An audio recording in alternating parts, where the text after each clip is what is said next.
creați un cont. Pentru a crea un cont, trebuie urmați următorii pași. 1. Accesați pagina principală Construction 21 și apăsați în partea dreaptă sus butonul Login Register. 2. Apăsați pe Click Here to Register. 3. Când apare următoarea fereastră, Registration Form, completați câmpurile e-mail, prenume, nume, password, confirmare password, companie sau organizație și țara, în cazul nostru România, după care apăsați Send. 4. Un mesaj va fi transmis automat la adresa de e-mail mai sus menționată. 5. Accesați mesajul primit la adresa de e-mail și apăsați pe Confirm my registration. Contul a fost creat. Conectare. Pentru a vă conecta la platformă, accesați pagina principală Construction 21 și apăsați iar pe butonul Login Register. Apoi completați câmpurile e-mail și password, după care apăsați Send. Când veți fi conectați, veți vedea în partea dreaptă sus adresa de e-mail și în partea stângă sus veți vedea la care platformă sunteți conectați și steagul României. Vă mai puteți conecta și de pe platformele de socializare, cum ar fi Twitter și LinkedIn.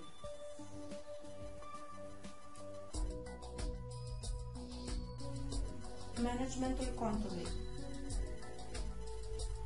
Odată conectat la website, puteți să vă administrați contul apăsând pe butonul Pagina mea și apoi Edit. Odată ajunși pe această pagină, aveți 3 domenii principale de completat, cum ar fi 1. Profil. Aici puteți să reeditați informații personale, adăugând astfel mai multe detalii. Tot aici puteți să adăugați profilului dumneavoastră și o poză, precum și un text de prezentare.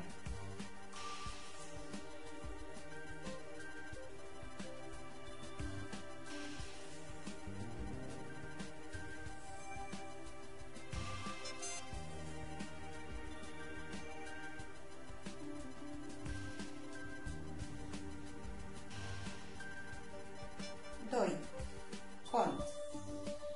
Aici vă puteți schimba password-ul, puteți selecta temele preferate,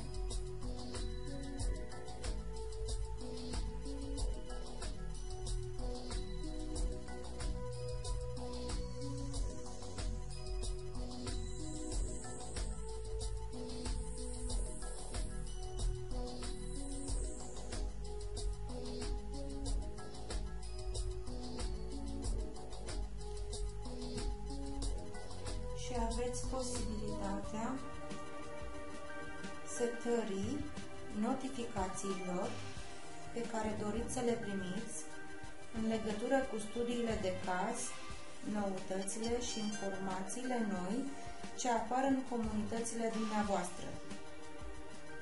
Când faceți click într-unul din aceste câmpuri, va trebui să alegeți dacă doriți să primiți notificații la adresa de e-mail sau doar în căsuța poștală de pe platforma Construction 21, precum și frecvența cu care doriți să primiți aceste informații.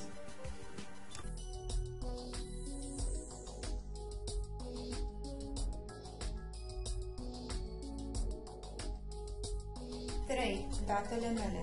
Aici este o listă a contribuției și activității dumneavoastră, structurată astfel: paginile mele, favorite, semnele de carte, relațiile mele, grupurile, studiile mele de caz, noutăți, comentariile mele.